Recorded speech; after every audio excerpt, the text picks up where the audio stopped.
So today's presentation, I am just so excited about this, is some of the most ambitious, far-reaching, and comprehensive narrative research that I have ever seen anywhere. And I'm delighted that we get to share it with all of you. The economy is the #1 issue on the minds of voters in the United States and in Oregon.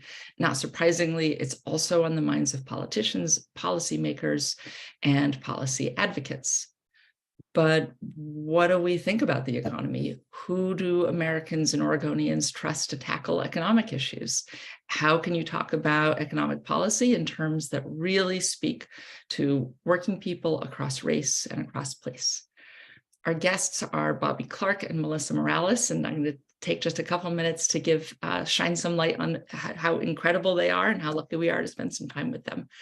Bobby is a communication strategist with BRC Strategies, working currently out of Dallas. He previously served as the vice president of the Gill Foundation, playing a really key role in the national narrative work to win marriage equality. And before that, served as the executive director of Progress Now during its critical movement building years. Melissa is the founder and president of Somos Votantes and Somos PAC, leading the single largest independent Latino engagement program in the country. Somos ran a $24 million Latino-focused electoral program in battleground states in 2022 midterm elections, including key states of Arizona, Nevada, and Michigan. Her previous roles include 2020 planning consultant for the Arizona Wins State Table, executive director of SEIU Florida, and research director for ACES Research. And, as though we need an and, she's the project director of the Winning Jobs Narrative Project. Thank you both for being here. The Winning Jobs Narrative Project aspires to do something simple and giant, to identify a core narrative architecture that works broadly across race and place to move voters to support bold policy. And I would argue not just economic policies, although we're going to be talking a lot about economic policy today. The framework offers a pivot for how to talk about government in general, and that touches on, well, I mean, maybe everything that we do. They started this work with a super comprehensive scan of dozens and dozens of research projects over the last 20 years. And they followed that with 3,000 listening sessions with voters, including focus groups, ethnographies, deep canvassing, and online diaries, including with rural voters. And then in 2022, they engaged more than 110,000 survey interviews in English and Spanish. Speaking of surveys, to get us in the mood for today's conversation, we have a survey question for all of you to get us warmed up. Autumn, can you launch that? The question is, what played a greater role in getting you where you are today? Hard work and effort, or luck and circumstance? We'll share those results later in the conversation. Just a couple more things to set the table, and then I'll hand it over. We have a mix of comms professionals, strategy folks, funders, campaign people with us. And I want to be clear that the conversation today is intended as a 501c3 appropriate space, focused on learning about narrative architecture that connects with communities of color, working class people, rural voters, and others on issues that matter in our communities. That said, Bobby and Melissa are going to share clips from a couple of candidate races, and they'll also share data about party affiliation and ideological leanings. I think for all of us, we understand that political perceptions are things that we need to be aware of from an issue advocacy and community organizing perspective, no matter what our tax status might be, particularly in increasingly polarized times. Okay. I think this is a group of folks who know each other fairly well. I hope that all of you will feel comfortable throughout the slide presentation, using the chat or raising your hand or raising your voice to jump in and ask questions. Engagement is super welcome. And after Bobby and Melissa provide the overview of the 5 elements of the narrative architecture, we'll also have a chance to discuss as a group. That's what I've got for intros. Melissa, thank you so much for being here with us today. I'm handing it off to you. Sounds good. Hi, everybody. So good to be here. I'm going to share my screen here and then try to present for you. There we go. All right. Well, my name is Melissa Morales. I am the director of the Winning Jobs Narrative Project, which we'll be talking about today. I also run Somos Votantes and Somos PAC. So really coming into today with dual hats on, right? The research hat and the program hat, because I think it's so important to make sure that we are marrying the two, that we're sort of making sure that research is informing program and program is informing research, and that those two things are connected. So I'm really excited to talk to all of you today about the Winning Jobs Narrative Project, which Caitlin has already outlined, so I won't spend too much time there, and I'll jump right in because we have a lot of ground to cover together. But just to start off, as you know, a base of what is the challenge that we're presented with? What are we talking about? What are we trying to address through the Winning Jobs Narrative Project? You know, it has been very striking to see over the past 2 decades, the dramatic shift with working people and specifically non-college voters over the last 2 decades. And I think these shifts are not new to everybody. I think the way that we nuance them can be better done, which we'll talk about today. But I do think that, especially over the last decade, so much of the attention around these shifts has been around shifts with the white working class. And then when we frame issues like that, that's where the investment goes. And in reality, this is a trend that transcends racial lines and geographic lines. But to just, as we talk about that, I want to just set the stage and say it's really important to remember that more than one thing can be true at the same time. It is true that a record-breaking number of people voted in 2020 and 2022, and that voters of color were, you know, not only contributed to, but in many cases were the very backbone of progressive wins across the country. It is also true that support levels of non-college voters of color have shifted 19 points since 2012. And that's a trend that we're going to be likely to continue unless we can course correct. And, you know, just looking here at the side here, between 2012 and 2020, we saw this 19-point shift. That is a massive shift whenever we're thinking about how people move and how people's thought process moves. So of course, the first question that we had was why? Why is this happening? And we found as we started to dig into this, that a big part of it is centered in people's views and attitudes around the economy. So this is our starting point. We know that the economy is a key issue for people across race, across geography. And we know that outside of each party's base, it's a vulnerability. Of course, each party's base thinks that their party is the party that's better for the economy. But it's these gray areas that you can see here. These don't know, both parties are the same, where elections and thus progressive policies are often won and lost on the margins. So of course we wanted to think about, you know, why do those gray areas exist? Who are they and what are they thinking? What are they perceiving? How are they feeling around the economy? And what we found is that part of the reason for those gray areas right now is that there's a perceived values gap around the economy, where the economy of course isn't for people in the way they're perceiving it about Wall Street or stocks and bonds, but it's really about housing and gas prices and affordable healthcare. And where work for them wasn't really about just work, but it was a proxy for identity and values. And so as we started in our research, we, you know, of course, did the backwards facing analysis, and then we started to just listen to people. And what we heard was that on the one hand, they felt that Democrats care more about the poor than they care about them. And people like me or them is however they chose to define that for themselves. On the other hand, they believe that Republicans care more about the rich than about people like them, but they also saw Republicans as valuing and respecting work more than Democrats do. So we wanted to dig into that. And we started here. We started from a research phase. Caitlin already laid this out. It's been sort of this massive phase of backwards looking, beginning with listening with people and then moving into quantitative and seeing how we could reach and move people. So just to lay this out, and I don't want to bury the lead because I think what we have here, those numbers always kind of scare people, but I think what we have found through the Winning Jobs Narrative Project is really good. And it's specifically good in how clear and digestible and useful it is. COVID really created this environment, and you'll hear me talk about this again and again throughout this, but where, people are reevaluating their relationship with the economy, with work, with jobs. And so there's a real moment here to really rebuild and rebuild our connection with working people. So here are the 5 elements that we've done in this sort of massive research project that we've done over the past couple of years. The first is to center and lead with working people as the heroes of our economic story so that they hear that they are our priority. The second is to value and support work to connect around deeply held shared values.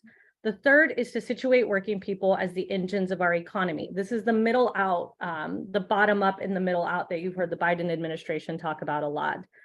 This is the economic logic model for our policies.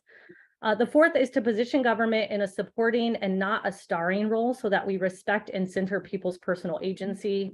And the fifth is to relate our messaging, our economic policy to the broader economy, broad benefits, remind people that we're focused on a shared prosperity. So these are the elements as they've landed. We're going to dig into each and every one of these and show examples of how we do this. I think the beauty of these elements as well as we get into this is really, you don't have to always use all of them at once, right? There are elements you can choose, like, okay, in this message, I'm going to choose 1 and 3. That's what we're going to work with right now. But we'll show examples through this briefing on how you can really work those into any issues that you're talking about. But let's back up for 1 second and talk about mindset, because this is where we started our project, right? We started in this listening phase. We wanted to hear from people. How were they perceiving the economy? How were they thinking about the economy? What could we learn directly from people? Let's just assume we knew nothing. It was where we started this. And so the key questions that we began this project with were, what were people's views and experiences with the economy? What could we learn about people's attitudes about jobs and how they might shift? What were people's key values relating to jobs in the economy? And then who were the key actors in people's economic stories? When people talked about the economy, who were the actors, the entities, the people that came up? And here's, we started here. Here's what we found on the, how do people think the economy works? That was one of the key questions. We found that middle out concepts really dominated people's conversations. Again, the pandemic really created this environment and this moment where people realize in a very real way their value in an economy, both as workers who actually keep this country running and who are the real source of wealth in the economy, but also as consumers, which is a really interesting dynamic and a really powerful dynamic for people. And, people have really reevaluated their relationship with work throughout the pandemic, which we'll talk about here in a minute. The other part, though, was that the concept of trickle down does hang on a little bit for people, right? There are still some trickle down concepts that hang where people have some sense that maybe we need big corporations, maybe they need tax break because they're the ones who can provide jobs in a lot of cases. And so that was something that we really wanted to delve into and figure out, is there a way we can shift people's perceptions around that? And the example that I give on why this continues to be true is I grew up in a rural Kansas, very, very small town where the biggest employers are Walmart and the beef packing plant, right? Those are the two, what they think of as corporations who are providing jobs. And so that is why some of this trickle down can hang on, but we'll talk about how we can actually move people shortly. We have to be centering people's economic concern, right? We did this beginning back in May 2021. So inflation concerns, specifically rising costs, have dominated everything people are thinking, feeling about the economy for the last 2 years.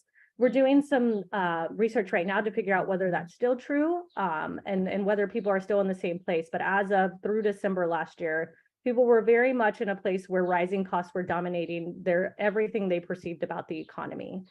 And I wanted to raise this up because I think as we're thinking about how we're centering people in our message, we have to be specifically addressing their concerns.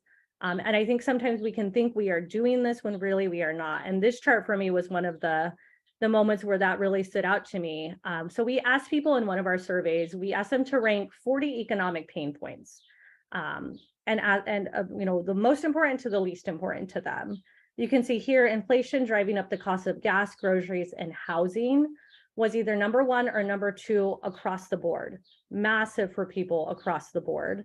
across race, across geography, across age even, which we don't have represented here, but was true.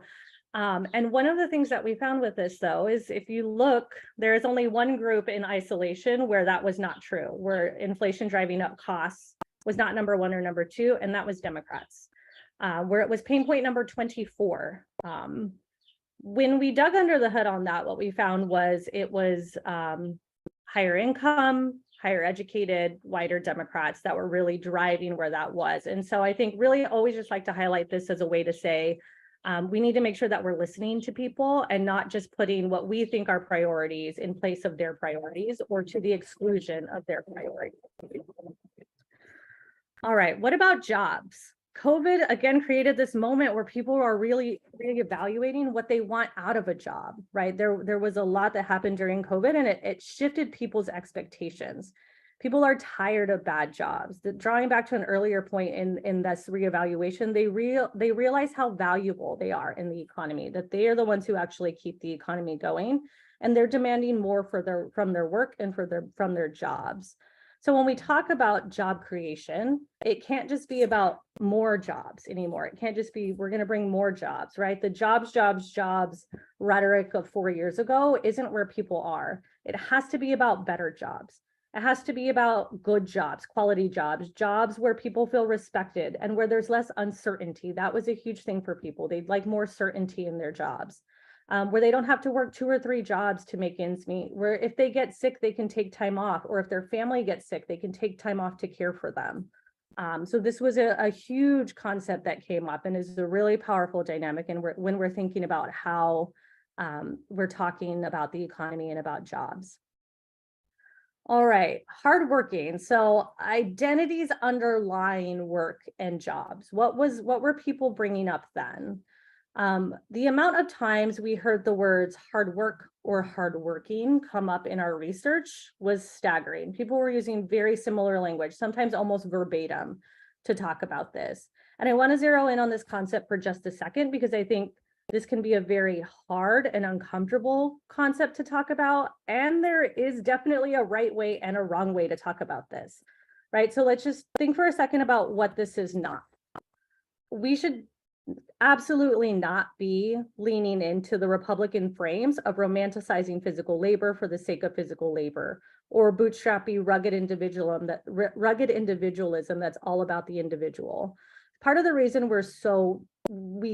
it is uncomfortable to talk about hard work, and I have grappled with this as well, is because the narrative around hard work in particular, and those words, the right has really owned for decades now, back to the beginning of this country, right? And that narrative has been built on the backs of, and often at the expense of, people of color in this country.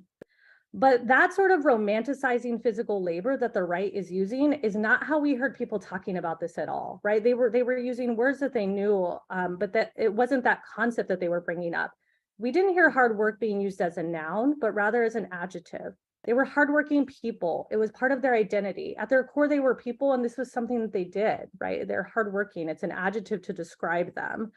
And the importance of it was not about physical labor for the sake of physical labor, right? It was based in values. It was about family. It was about opportunity. It was about personal agency. It was about respect. And interesting to us, and where we really sat up and started listening, was over and over again, people use the word contribution. It was about contribution. It was about more of the collective, not the individual, which really aligns with the progressive messaging that we wanted to figure out how we were moving people to, and is something that we can lean in on. And in fact, we found through our research, when we set up that dichotomy, it allowed voters to reject the value frame of romanticized physical labor and a bootstrap economy that Republicans were offering, or that the right was offering, and embrace the collectivism and contribution that we were offering through our narrative. And the other thing that I want to bring up about this around like hard work or hardworking people is that this was not about just a job for people, right? This part of it was the job that they go to every day, but hard work was also the contribution that they gave their family at home. It was about taking care of their kids at home. It was about caring for a senior parent and the work that they put into that. So work necessarily for people didn't just equate to job, but it equated to all of the ways that they contributed to their community. And as we dug in, this is what we found, right? This is what hard work was about for people. there were sort of concentric circles here. The first circle was, I want to do well for myself and my family. That's sort of where it started, right? And this was really about personal agency. It was about autonomy. It was about love for family. It was almost a love language. But we wanted to push people past that because it can't just be about the individual or the individual unit, right? It really needs to be more about the collective. And when we pushed harder, we found this contribution frame. The second part of it is, I want to do my part in the larger community. This was really about contribution. It was about mutual responsibility, about opportunity, and about community, which is such a beautiful frame when we want to set up policies that lift and help us all. And the final note I will say on this, this part of hard work, is that this question that we asked you earlier, right? This was as we were doing our backwards facing analysis, we came across this question, which was really interesting to us, especially the crosstabs on it. This was from a survey that More in Common did in 2018, and they asked the question, which of the following played a greater role in getting you where you are today? Hard work and effort, or luck and circumstance? You can see here the majority of people across education, across race, across community type chose hard work and effort. When we dug a little bit on that and looked at the crosstabs, what we found was that there are two places where a majority of people chose luck and circumstance. And if we actually want to bring up the results of our poll here, 67% of people in this group chose luck and circumstance. So why is that? What's the difference between this? So let me close this out. Between this slide here, with the majority of people across sort of the broader top lines and the broader crosstabs choosing hard work and effort, and this here with these two groups choosing luck and circumstance. The groups that we found that chose luck and circumstance tended to be progressive advocates when we were looking at hidden tribes, so people who have the characteristics of progressive activists or identify that way, and people who identified their ideology as being very liberal. That was interesting to us. Why is that? Two notes here. Based on what we can tell from our research, an underlying value here for people who chose hard work and effort was often their personal lived experience, personal agency as a value, and autonomy as a value. Those who chose luck and circumstance were often advocates who are very, very aware of the role that systemic injustice has in our country, right? And we aren't wrong to be recognizing that role, but we do have to remember that certain framings can leave people feeling helpless or feeling disempowered. And we want to ensure that the framings that we are using in our messaging help people feel empowered. And we'll talk about how the Winning Jobs narrative can actually help us do that. Melissa, there was just quickly, Camille had asked a question. Camille had flagged in the chat about how the right has tried to weaponize hard work in racially tinged ways. Can you just put a fine point on what it is and what it isn't, and also how one of the things we talked about as a group is that just because the right it tries to invoke certain values in ways that they want to be divisive, those values are nonetheless still present. And so can you talk a little bit about that? Yeah, and we can definitely get back to that, because I think that is something that I grappled with, right? Because I'm recognizing the same thing. My dad was in prison for a long time. When he got out of prison, it was very hard this is sort of how I started coming to terms with this and thinking about it. So I'll just share in case it's helpful, right? When he got out of prison, it was hard for him to find a job. And I'm going to stop so I can see people. Oh, nobody's on camera. So I will go back to sharing. It was hard for him to get a job. And I watched him struggle to try to find his place again in society, right? That was sort of part of it for him and how he felt. Let's flash forward. He's been out for, 15 years now. He was a meat packer for a long time. I saw the toll that takes on his body, that sort of the work that wear and tear that has on someone's body. And so as I was thinking about hard work, at the end of last year, I actually asked him to please take a hiatus. This is having some real issues on your body. He lasted about 2 months before he was like, I need to do something. I'm going crazy just sitting here. And for him, it wasn't about, right, again, hard work for the sake of physical labor, but he liked having a place to go to every day where he felt like he belonged and he felt like he was contributing something. And so it's been really interesting for me as we go through this research to also sort of watch him living this. And he and I talk every day. So I grapple with this every day. And what it gets down to for me on the hard work piece is it isn't that I want my dad to work himself to the bone. Obviously not. I would never want that for anyone. We would never push that for anyone. Where I sort of would start to get a little bit angry and where I'm like, we need to reframe this narrative around hard work is that he has worked very hard for his entire life, right? Life has dealt him some hands.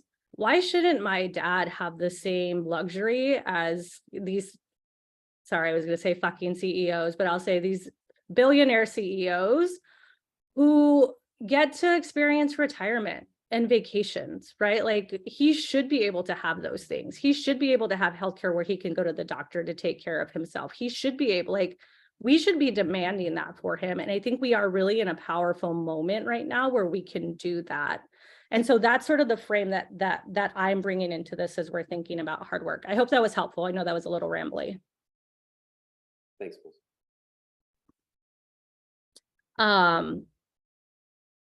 Let me continue to share here. I'll move quickly because I know we're getting some time now.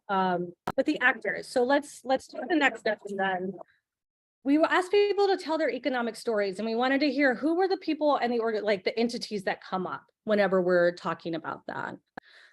First of all, working people. If you take one thing away from this break, I hope it is that working people need to be the heroes of our economic story. They need to be the subject. We need to talk about them expressly. We need to talk about how we're delivering for them. They need to be the subject and the hero. It is how they see themselves. It is how they want to see themselves represented in our messaging. I think oftentimes we think we are doing this, especially on the progressive side. There are ways that we can do it better, and we'll talk about some examples of that. Corporation. Now that I have called out their CEOs, let's talk about corporations. This is actually one of my favorite slides. Corporations are a huge part of the economic story that people are telling. But as we sort of like started hearing people talk about them, they're not always a categorical villain. And this goes back to the fact that in a lot of, especially small rural towns, they're the biggest employer that exists. And so almost universally, people rejected the characterization that corporations or rich people were categorically evil or categorically bad. So we need to be smarter in the way that we're talking about corporations as villains in our messaging, but there is an effective way to do it. You know, one of the ways someone on our team put it was a villain is a villain because of what they do, not inherently who they are. So it's really about the villainy for people, the bad actions. You know, in our conversations, people really recognize and vocalize that they understood that corporations have responsibilities to live up to that go beyond their bottom line, which is, you know, taking care of their employees, providing safe workplaces, paying good wages, contributing back to the communities that they're in. All of these things are responsibilities. And it's when corporations did not live up to those responsibilities, especially when it was to pad their bottom line, where people really made that connection and got angry. So, you know, we have to be tying it back to the bad behavior of corporations. And so just as one example, it's not just about billionaire corporations and CEOs. It's about billionaire corporations and CEOs who are raking in record profits and raising prices on your families, or who are raking in record profits and paying you poverty level wages, right? Those bad behavior aspects are where people really made that connection. The government. So much of the messaging that we have used over the past few years centers the government as the hero, and we'll talk a little bit about what that is and how we do that. But just think of even the way we run programs sometimes, right? Like we show up with our lit piece and we're like, look at all the things that we are doing for you. Think about that. Look at all the things that we are doing for you. Look at all the things that I am doing for you. When we frame things that way, right? Like we're raising you out of poverty and we're saving you from foreclosure. You make the government or the entity or the candidate or like whoever it is, the hero and the savior. And you make people someone who needs saving, right? A victim. You strip their personal agency away from them, and people were really anti that. What I will say, though, is they were not against having government as part of the economic story. They recognize that is certainly true, but we can't be setting up government as a savior or as a hero. That really needs to be working people in our messaging. The other thing that we found was this, like that popped up, that certainly popped up in my work last year. So I wanted to share it because I think it might be helpful, is that we ran into this, like, why them, why not me, when we talked about who is government serving, right? Like, these people over here are getting this assistance that I don't get. And we wanted to dig under the hood on that, because again, this is another place where it has just been racial dog whistle after racial dog whistle. So we wanted to understand what were people's actual thoughts on that. And what we found was that for so many people, and this was certainly true during the pandemic when people were really hurting, was that why them, why not me dynamic was much less about the why them, and actually much more about the why not me under the surface, right? I'm hurting too, why am I not getting this? And so through this narrative, we've really found that by centering people's economic concerns, by centering working people, by talking about, you know, them as the heroes, we help to close that circle for people on the why not me. And when people feel like that why not me is met, the why them becomes much less important. Doesn't necessarily go away, but we did find that as a way to mitigate that zero-sum thinking, and we'll give some examples of that. And then finally, and I'll pass it over to Bobby to actually talk about how we can use this, is the narrative elements and what they mean. The political parties, of course, these came up when we talk about the economy, and don't get mad at the messenger here, but here's a couple of the questions we asked and what we found. First question, who cares about people like me? Unfortunately, the advantage of this in our conversations was to the right. You know, we talked about the dynamic of the Democrats care more about the poor, the Republicans care more about the rich. Who's caring about people like me, or people who see themselves in the middle here, or who's struggling? While both of those things were true, this is again, you know, this comes down to the margins. People felt like Democrats care more about the poor to a greater degree than Republicans cared about the rich. And then on the other one, the other question we asked on who values work, it was really for people about who they felt were passing policies or supported policies that would support their jobs or their work, or, you know, what they were trying to do. And so when we look at here, creating good paying jobs was Republicans +9. The big one we found was currently fighting outsourcing, and we'll talk about this in the elements, was Republicans +25. So this was this is all mindset. This is where people were in their starting point. And Bobby, I will hand it over to you. Great, and we can pop these up again, just as a quick reminder. And we wanted to start off just by showing you one example. As Melissa said earlier, these don't have to be present in every message. That's not the suggestion. They can be present in one piece of creative. And so Melissa actually had a good example from someone else's work that we can start off with, just to help you see it all pulled together. And the one thing I will say about this is an ad we actually ran in Nevada for the Senate race last year. This was a woman that we found through our organizing program, where we were doing outreach to small businesses in the community. And she had a story to share, and we wanted to help her share that. We are like a family here. When our workers do well, we all do well. So it matters that Catherine Cortez Masto is all about making sure we have the opportunities and tools to build a good life. Because Catherine Cortez Masto values work and values workers. She's helping create jobs, lower healthcare costs, and fix supply chains. Hardworking Nevadans are bringing this back. Catherine Cortez Masto is good for workers and good for business.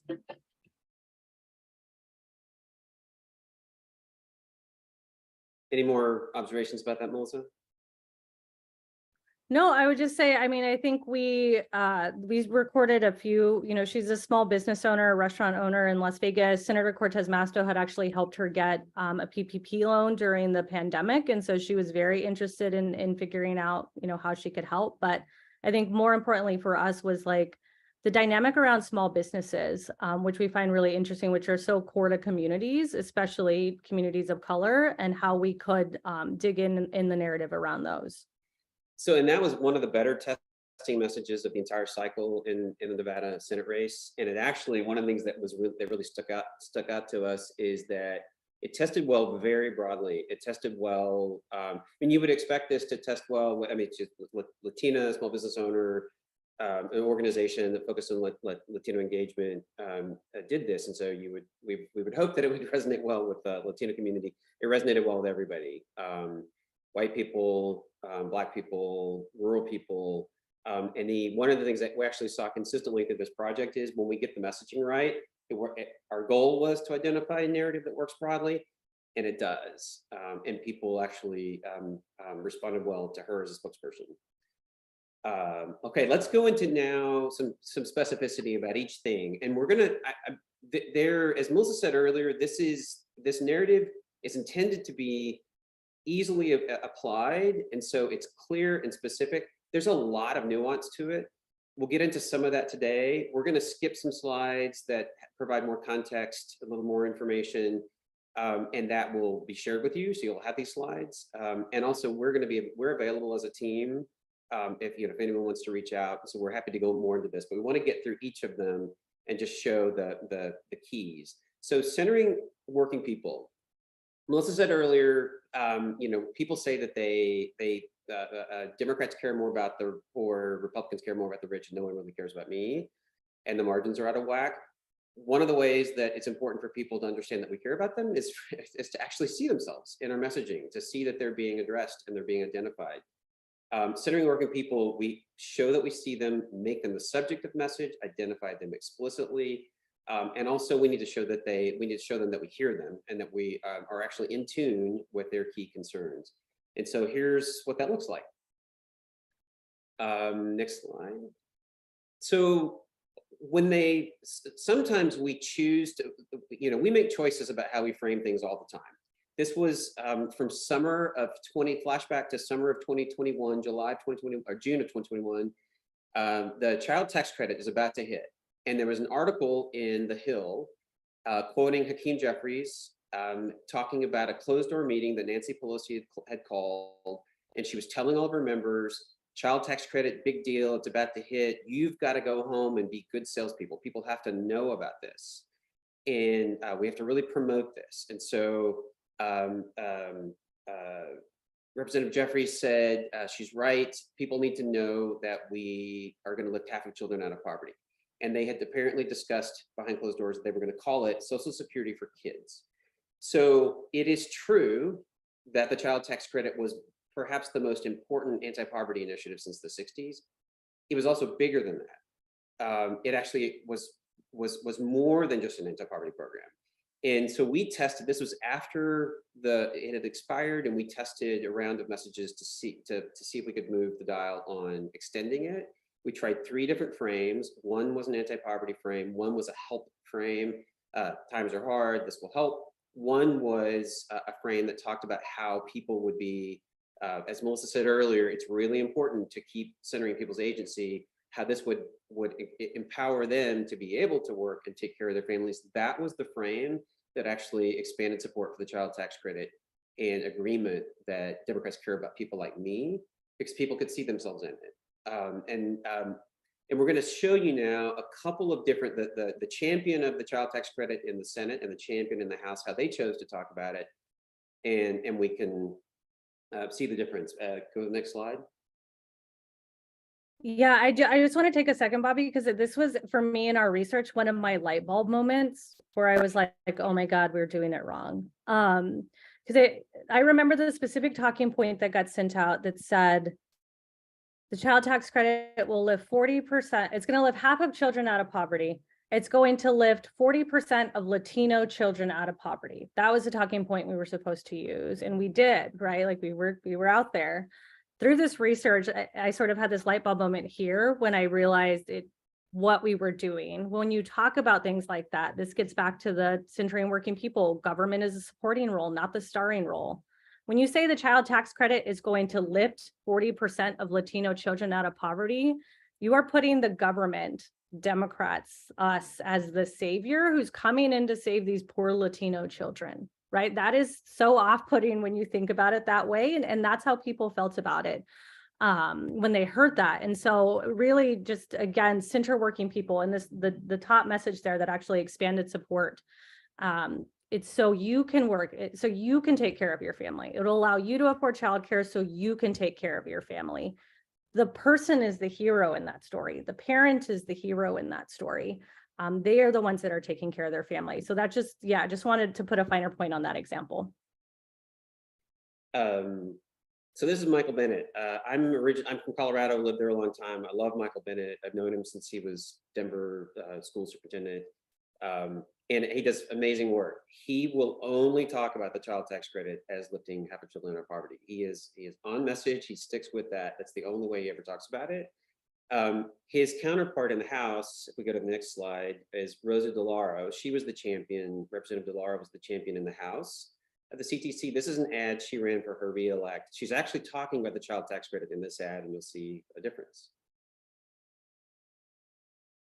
The daughter of a sweatshop seamstress, evicted from her home as a young girl, Rosa DeLauro never forgot where she came from and who she fights for. Hardworking families are getting squeezed. Rosa knows what that feels like, so she took action. She wrote the biggest middle-class tax cut ever, made childcare more affordable, lowered the cost of prescription drugs, and stood up to price gouging gas companies. I'm Rosa DeLauro, and I approve this message because I will fight like hell to put your family first. So both of them were running on that policy in their campaigns. She chose to frame it very differently, much more broadly, and it was the largest tax cut in the history for middle-class families. And so it is the way we choose to frame impacts how people perceive it. And her talking about it this way didn't make it any less of an anti-poverty initiative, but also people were able to see more broadly, working people, how impactful it was for them. And as Melissa pointed out too, there are ways that we can also make sure that the agency remains with people and what they're able to do with the policy as opposed to policy doing things for them. Next slide. All right. So here, this is something else that happened in the election last year. We're going to take a minute, and if everybody could read version A and version B. These are two different messages that we tested. And I'd love to hear from you all, like, after you've read these, which version do you think actually tested better? And why? And you can just pop that in the chat if you'd like. You can just vote and say why you think one performed better than the other.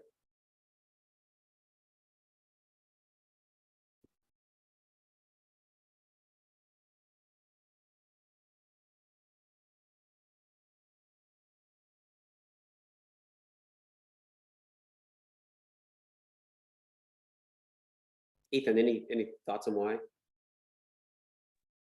I mean, it just seems like B is implementing a lot of the things you've been talking about the whole thing. It's version A was an actual ad that the House Majority PAC ran and tested it, and it actually tested okay. It was one of the better testing messages that they had. It didn't read right to us when we saw it, and we thought that we know that's not right. This makes Democrats the heroes, and Democrats didn't rescue the economy. That's just not true. And so, yeah, exactly. So we tested that head to head with, the key difference there is hardworking Americans are bringing us back from the pandemic, and Democrats are getting things done for them. And so, like, that's a subtle but important shift. Like, people are the heroes. People do the work. People are the ones who make the economy go. The question is who's on their side and who's working for them. And that's the right way to position, is to be on the side of and not set yourselves up as the heroes. And we fall into that all the time because we're policy-minded people. We believe in an active role for government. And so we're constantly making the case for government. And it's super easy to slip into this habit of, like, making the government, making politicians the hero. Next slide.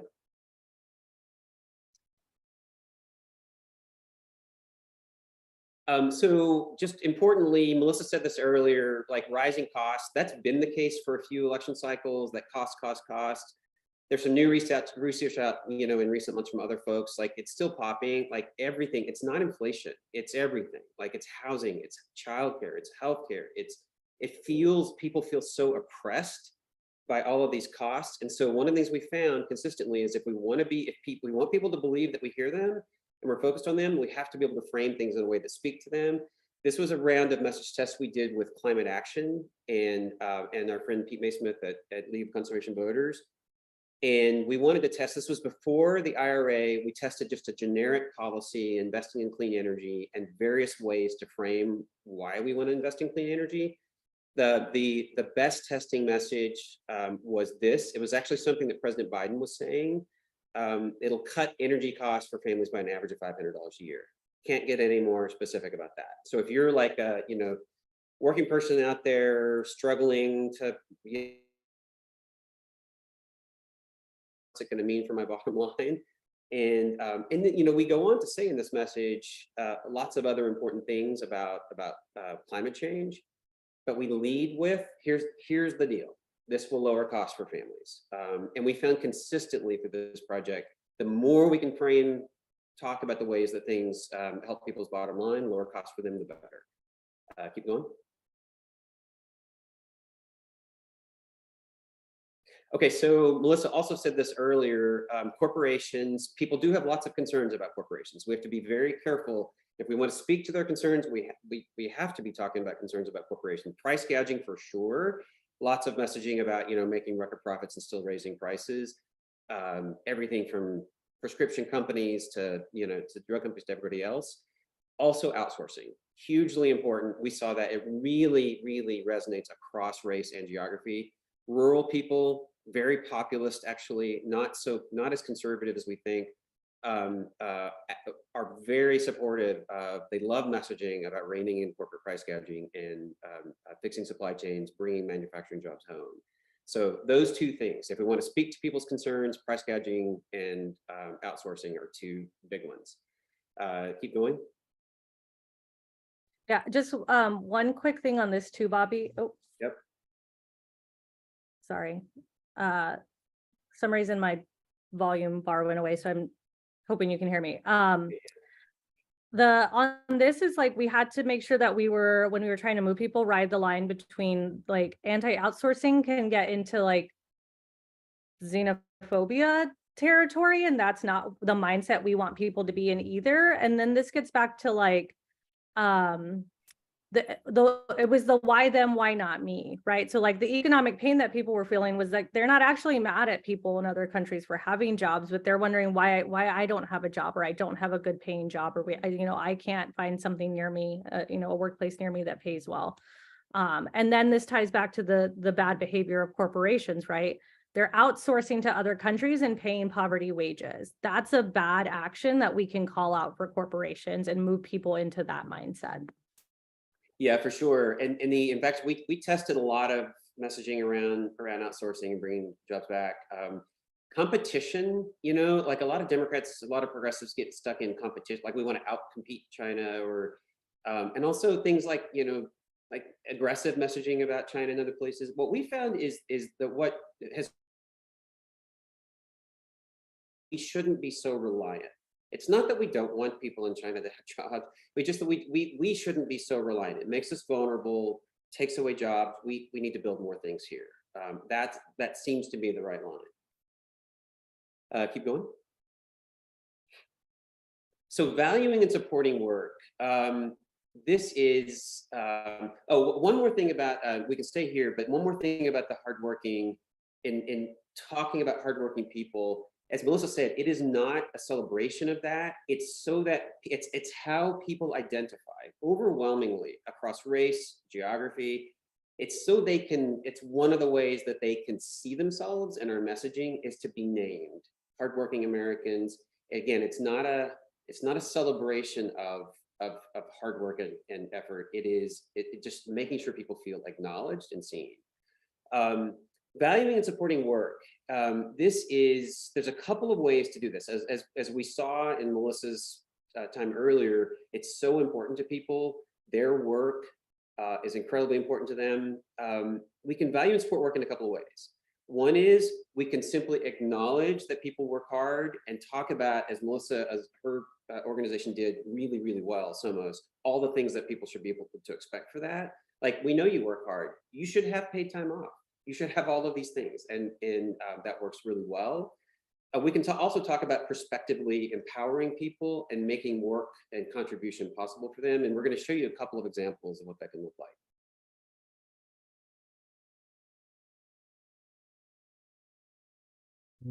They were called essential and put their own safety on the line for us. But even as the virus fades, the pressure on them does not. I'm Tina Kotek, and I believe work should be valued. That's why I fought so hard to raise the minimum wage, make sure everyone has paid sick days and paid family leave. As governor, I'll fight to make housing, healthcare, and childcare more affordable. And I'll always be on the side of working people. Paid for by Friends of Tina Kotek, Tech ID 4792.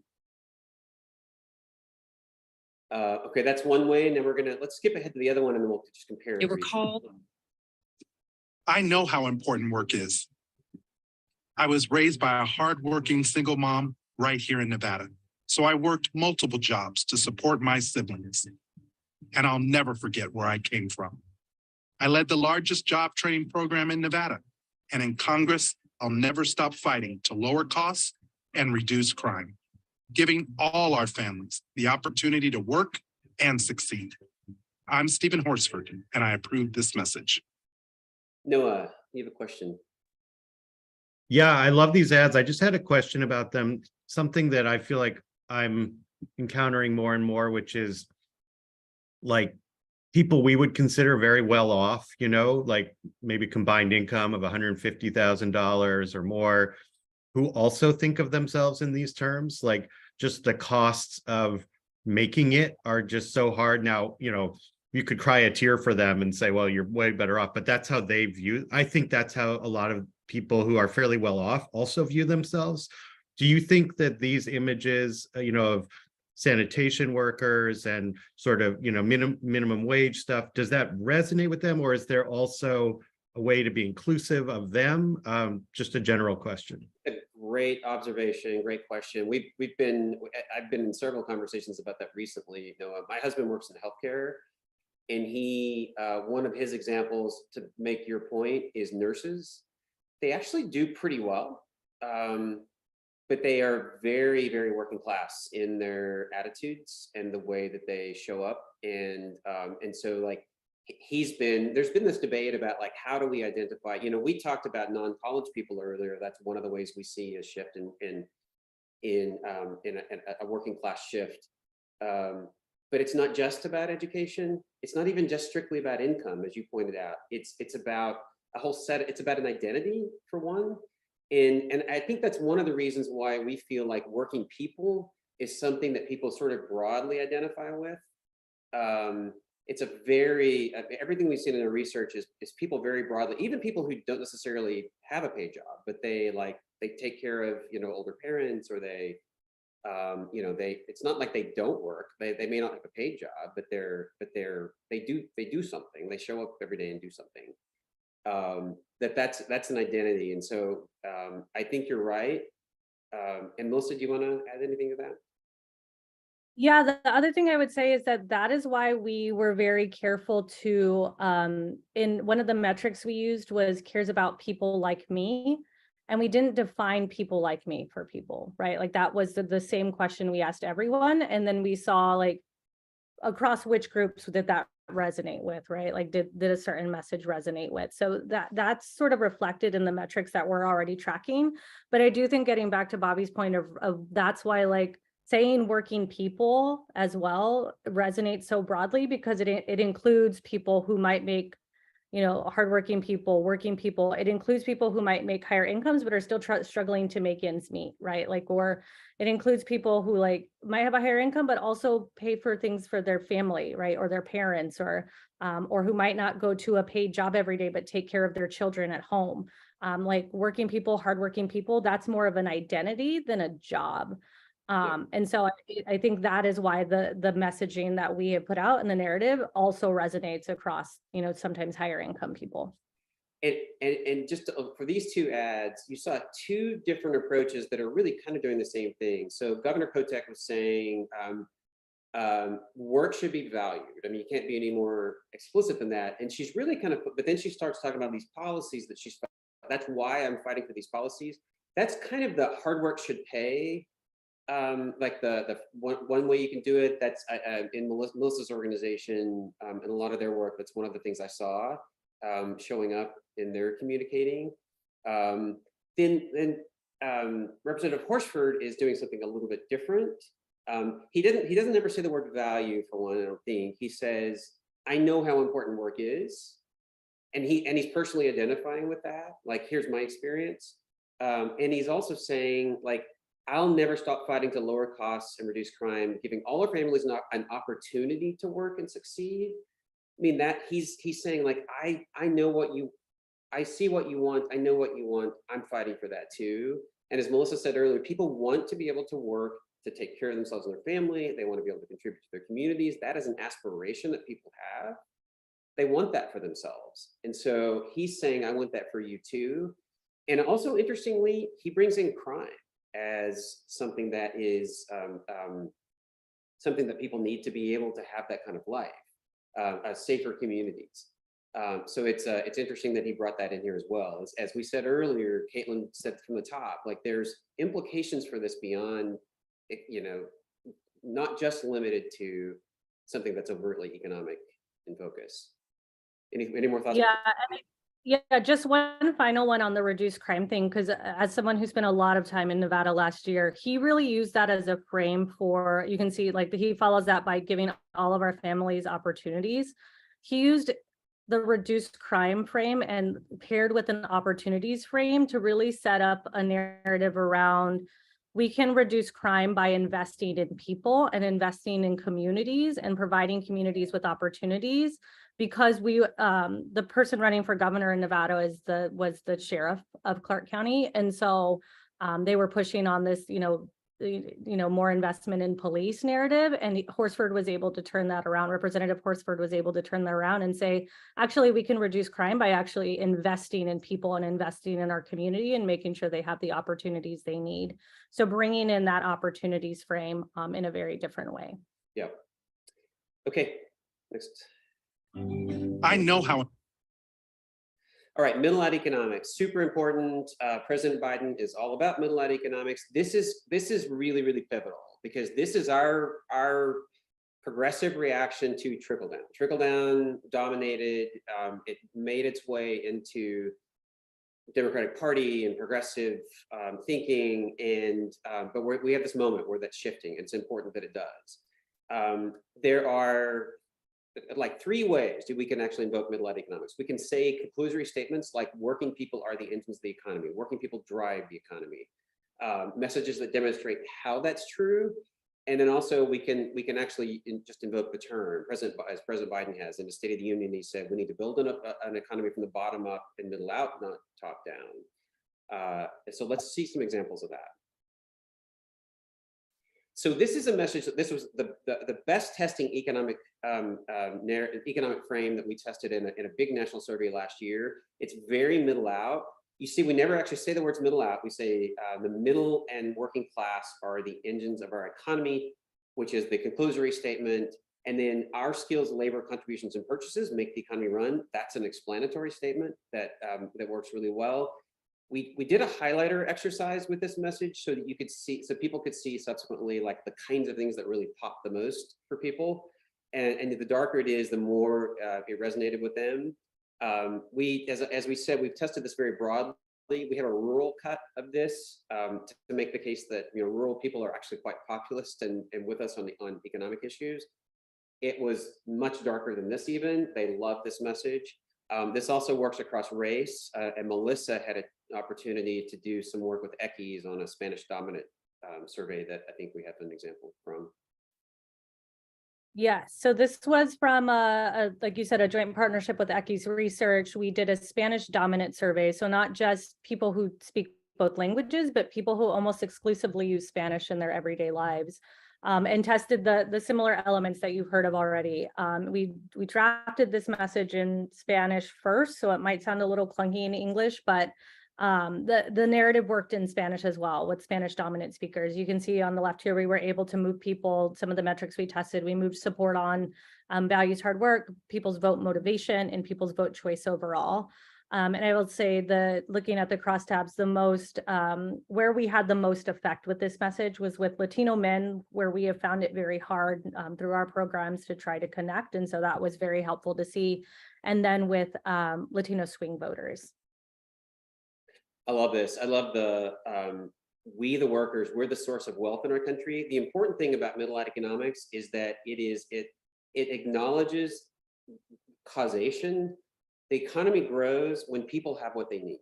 When people have the ability to work and take care of themselves and buy things and spend, that's what grows the economy. So people are the cause of growth, not companies, not the rich.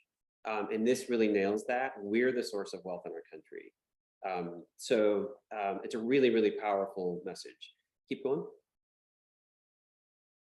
I'm not going to play this. We're just going to just note that this is an example of middle out applied in minimum wage campaign, which is a perfect place to do this. You'll see here on the right, and you'll have the ability to see the video with the when we send this deck around. But this, when employees make more money, they're going to spend that in the community, and they actually put a dollar value on that. That's going to add 400 million to the local economy. So that's a great way to make a clear case that it's not just a matter of fairness it is a matter of fairness for people who aren't being paid well, but that's actually good for the whole economy when those people are paid better, because that is generative and it grows the economy, and that's good for all of us. Keep going. Centering personal agency. Melissa talked about this a lot. Super, super important. Another key thing. We have to keep the action with people, and we have to continue to position government with the same policies that we're advocating for, position government as being in a supporting, not starting role. A good way to do that is to think about metaphors that can help describe that. And so we found opportunity and tools is language that actually works really well for us. You can go. The kind of the sentiment is, and this can be triggering for us on the left when we hear this, but it comes up a lot in research where people will say things like, yes, people want a hand up, not a handout. And for those of us who are strong advocates for an active role for government, that can, that's not what we're really saying.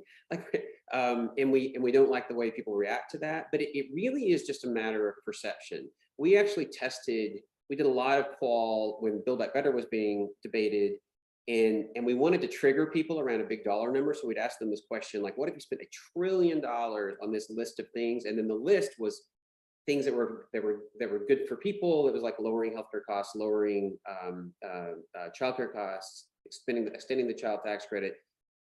People actually really loved that list, but they thought of it in very empowerment ways. One woman said, that's the foundation for self-reliance. Another woman said those are tools that help people work. Everybody used empowerment language. They want to be equipped, and we pulled that language. Keep going to the next.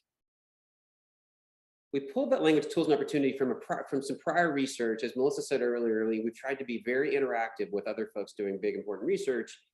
There was a project a few years ago focused on the Democratic Party, and one of the things they found is the party's brand was too much caretaker, sort of benevolent, maybe not quite effective caretaker. Needs to be more about empowerment. And the language they suggested that resonates well with people is opportunity and tools to build a good life. That's what our aspiration is. And there's lots of things we can frame in that way. And when we do communicate in that way, it's received very differently. And so that's important. Like, we tested the heck out of that language. It works really, really well. Next, and here's an example. So one of the things we sort of slip into, we're help-minded people on the left. We want to help. That is not the best language. When we slip into that, we're actually disempowering people because the action is with us. It's the help being provided.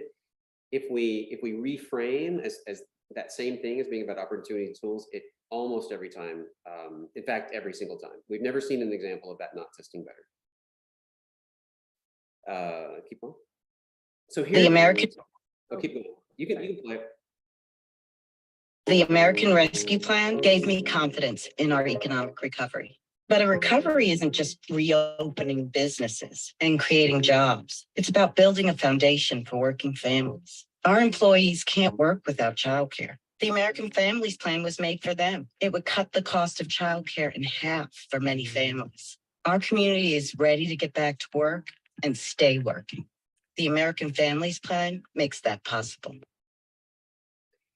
That's Bonnie. She, a small business owner in North Carolina, again, identified through somebody's Canvas program. I think that was Down Home, North Carolina, and their Canvas work built the relationship with Bonnie. A couple things about this. One is she's not saying tools and opportunity, but a really, really similar idea, a foundation for working families. What we found is that people, again, people are not opposed to an active role for government. They want to be equipped. And so all of the spending we want to do to lower costs and all of these things, when people think of that as like the basics that they need to build their own life and to be contributing, participating members of society, it's received very differently. And so she really nails that here. And she also acknowledges that people, you know, she's very explicit about how this equips people. You literally can't work without affordable childcare. And so when we cut those costs, people are able to work, and they're able to again, their agency, they're able to work and do for themselves. So anyway, really powerful message. And I think we're getting close. Yeah, and I just want to draw attention to that final line. The American Families Plan makes that possible.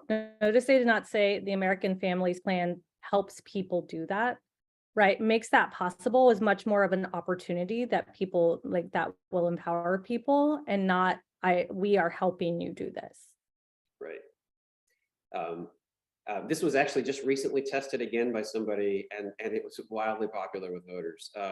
This is actually an example from, you know, we said earlier how Stephen Horsford, how he brought crime in, reducing crime as being about tools and opportunities.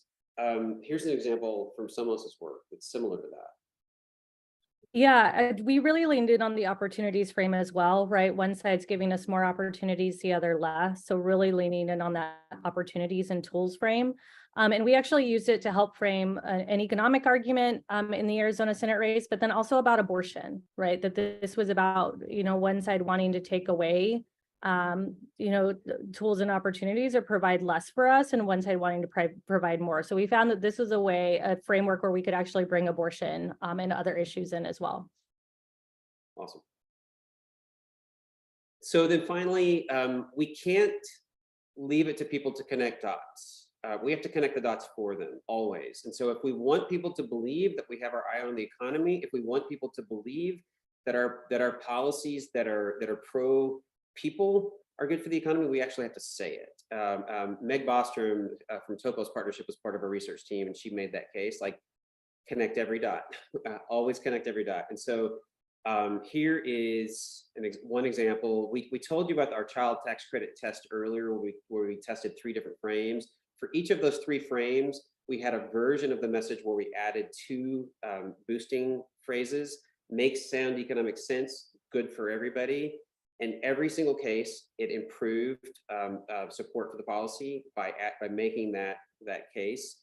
And we have a couple more examples here, I believe. So this is especially important for us on the left, because we engage in a lot of very targeted policies. We are justice-minded people. We see inequity and injustice, and we want to address that. We tend to be kind of single note in the way we do that. We tend to believe as though if we simply point out the injustice, that's going to be sufficient. We talk about the unfairness for that group of people. It's important for people to understand the injustice. It's also important for them because almost it's hard to think of a situation where addressing that injustice or addressing that inequity is not also broadly beneficial for everybody. And the more that we can show the broader population how both the harm and the benefit of addressing the harm impact them as well, the better we do. And so student debt relief is a great example of that. We tested when that came out, the right did exactly what they always do, which is to say somebody else is getting something, so that means you're losing out. And they jumped on that, and they tried to like trigger zero-sum thinking and divide and conquer. We tested around a messaging, so did our friends at Data for Progress, where we engaged in this principle called targeted universalism, which is a whole thing that we've got a slide on the deck for you to read more about. But even targeted policies, when we can talk about the universal benefit of those policies, in addition to the targeted benefit, we do better. And so you see here some examples of that on student debt relief. The last message down there that we worked with Farm Action on that message, because the right was targeting farmers with basically saying like, you're paying for these city kids to go to school. And so we had this message, the next generation of farmers is important because the average age is 57 years old, and we need those folks to be prepared through access to agricultural and trade school programs, so they can buy and manage a farm, secure our food supply, and build a good life. That makes sound economic sense. That makes economic sense. So that's a great example of sort of rebutting those zero-sum attacks from the other side. And then one more example. This is immigration, and Melissa and I have both done a lot of work on immigration, and that is a key strategy of the right there too, is to try to divide and conquer and get people to engage in zero-sum thinking. Because, you know, at first glance, a policy that is specifically about immigration, whatever the policy is, it may be hard to understand the broader relationship to society, but there always is one. And so the message on the left there, we need to focus on what's best for working families. This was part of a test we did with a bunch of immigrant rights leaders. So focus on what's best for working families, lowering costs, rebuilding supply chains, and fixing our immigration system. Immigrants are important members of our society. They contribute and enrich our lives in so many ways, not just economically, but also economically. This is good for all of us to have of course we need a system, but we need a system that actually functions, because immigration is important for us. That compared to this message on the right, this was another progressive group put this out right before the election. We tested these head to head. The one on the right didn't do as well. In fact, it did far worse. The problem with that, first of all, there's no effort to relate more broadly to the broader population, which is key. Also, it says it sets up immigration as a thing that we need relief from, rather than attacking immigrants. Democrats are working to relieve causes like bad trade deals, climate change, and violence.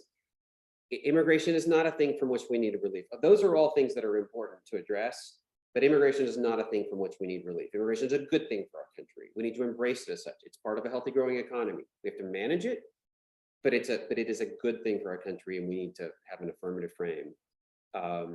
Keep going. I think we're done now. We're wrapped. That's it. I think we're ready to have some conversation. Awesome. Bobby and Melissa, thank you again so much. And for folks in the audience, again, really appreciate having all of you here and your input throughout.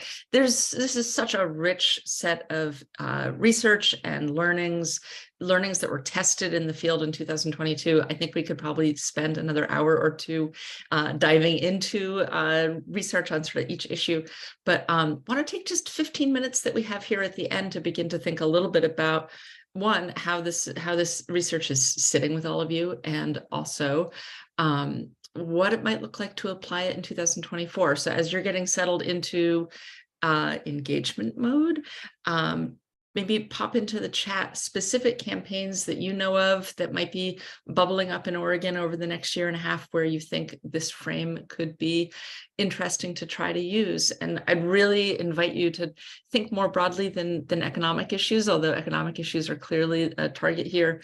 I'll say from my own experience that last year working on the charter reform campaign in Portland, we really struggled to reach the voting population that we knew was most skeptical about the issue, working class and POC voters in Portland.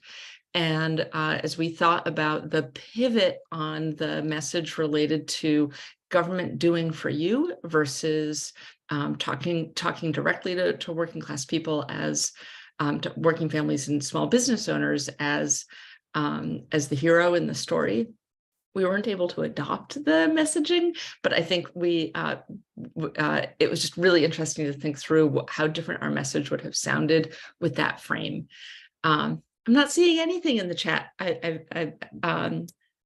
Are there folks who want to come off mute and talk about campaigns in the next year or so where you could imagine this being of use, or work that you're currently doing